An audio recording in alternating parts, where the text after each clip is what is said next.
So if anybody knows something, we're all ears. So I mean, we know a little bit about they're in the Big Sky. I know that a little bit about their coaching staff, a few of their players. But like I think most of us, when you get in the NCAA tournament, your opponents, for the most part, is an unknown until you start peeling back the onion, and we'll be doing that in the next 2 or 3 days and getting prepared. And that's one thing we take a lot of pride in, is trying to get our team to respect our opponent and be prepared and anticipate things that they will do well and maybe not do so well. So hopefully I'll have a better answer in a couple of days.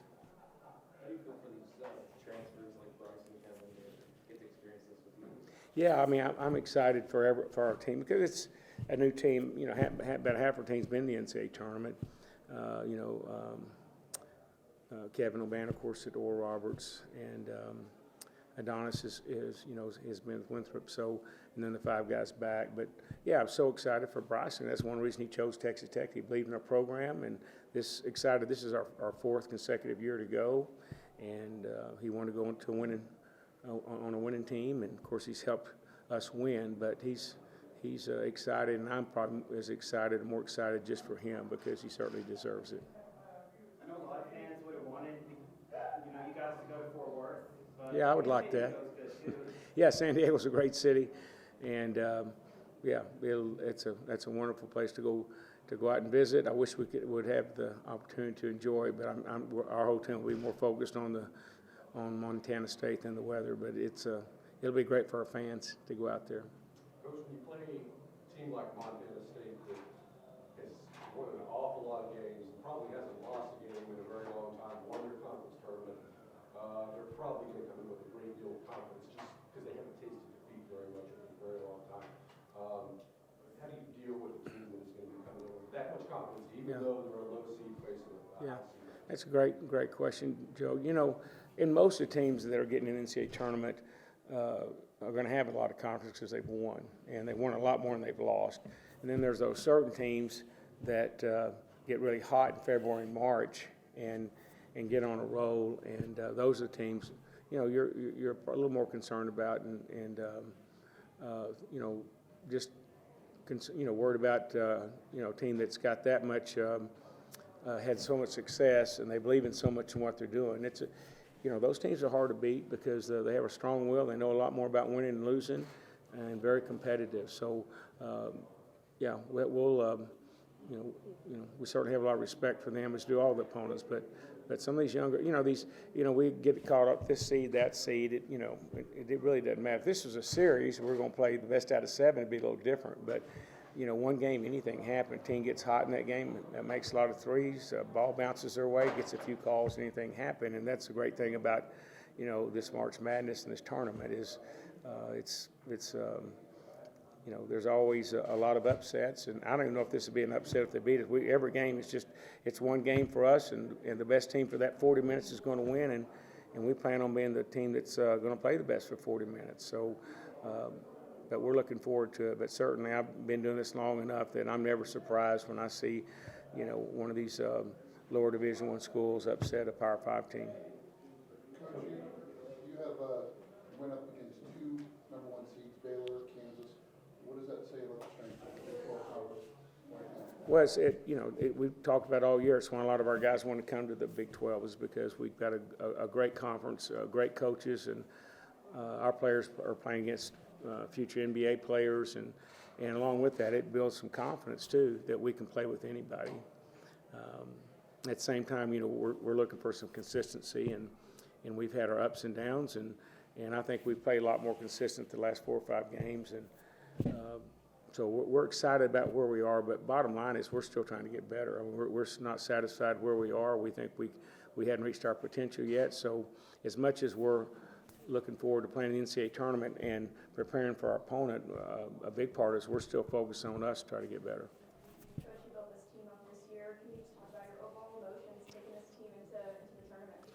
Yeah, well, these are such fun days and exciting when you reach a milestone, get a chance to be in the NCAA tournament because, when you're recruiting and talking to guys, everybody wants to win the conference tournament. You're playing these conference games, but everyone's objectives is try to get into the NCAA tournament, and we're here and excited for our guys. At the same time, I reminded them a few minutes ago, this is where we expected to be. This is where we wanted to be, and we're here, and let's stay grounded and, certainly don't want to look back at what we've done or look forward at the next opponent, what can happen. We just got to stay in the present and stay where our feet are and just focus on what we can control.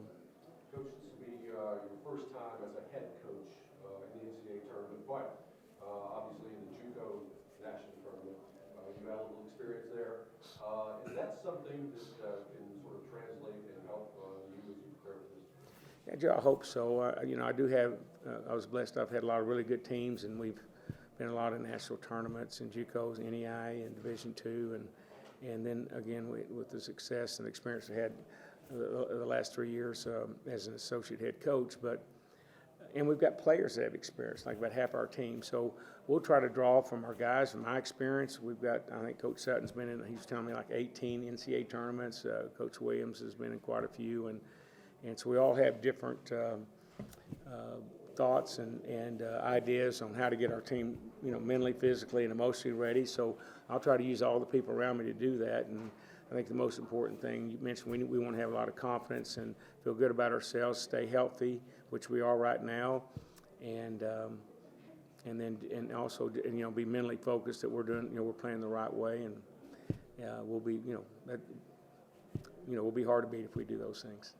Coach, from your 3 games that you played in the Big 12 tournament, from what you saw there, what are some things you're still trying to clean up before you get to Montana State? Well, I mean, each team exposes different things. We had a lot of time to prepare for Iowa State, and I thought that was our best game. The OU game, that was such an ugly game for us.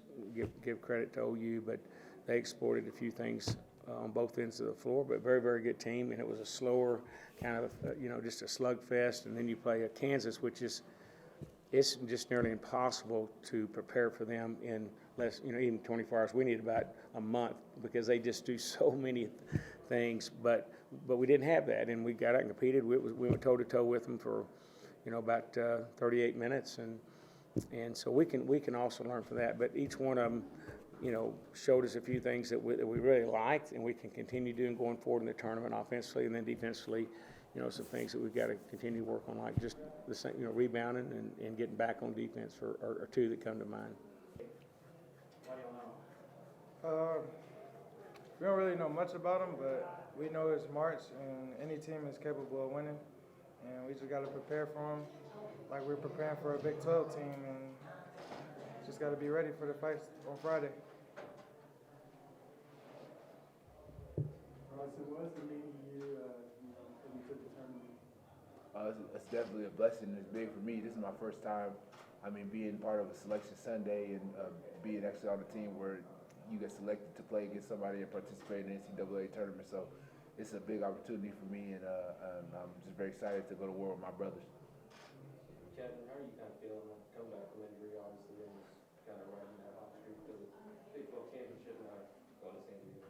I'm feeling good. I'm feeling healthy, and I'm just excited for the NCAA tournament now, and we're going to turn the page from the Big 12 championship and try to make a run at this thing. For you and TJ specifically, what does this kind of mean for y'all with Coach Adams now being the head coach and keeping this thing going for 4 straight years now? It means a lot, man. Coach Adams took the job this summer, not knowing what he was going to do, whether he was going to go with Beard, but he decided to stay. That was a big reason why I came back. I wanted to get him off to a good start as a head coach, and I feel like we should just we should go deep, but we got to take it game by game, and we got to get ready for Montana State, like I said before, and hope to make a run at it. Yeah, same. When he took the job, we didn't really know what pieces we're gonna have coming back and stuff. We was working out with like 3 dudes in the summer, so it was kind of weird. But it's been a blessing, and I'm glad that we've got him off to a great start as a head coach, and just for Texas Tech too, it's been good. So. Anybody else? I'll ask. Yeah. Hey, Kevin, so many new pieces. We're checking too. All these new pieces coming in. What's allowed y'all to come together so fast as one season and have all the success? I'd say just all of us buying in. Just being together, knowing that all our dreams can come with us playing team basketball, and winning big games. And, you know, that's what gets people to the next level, so you got to win.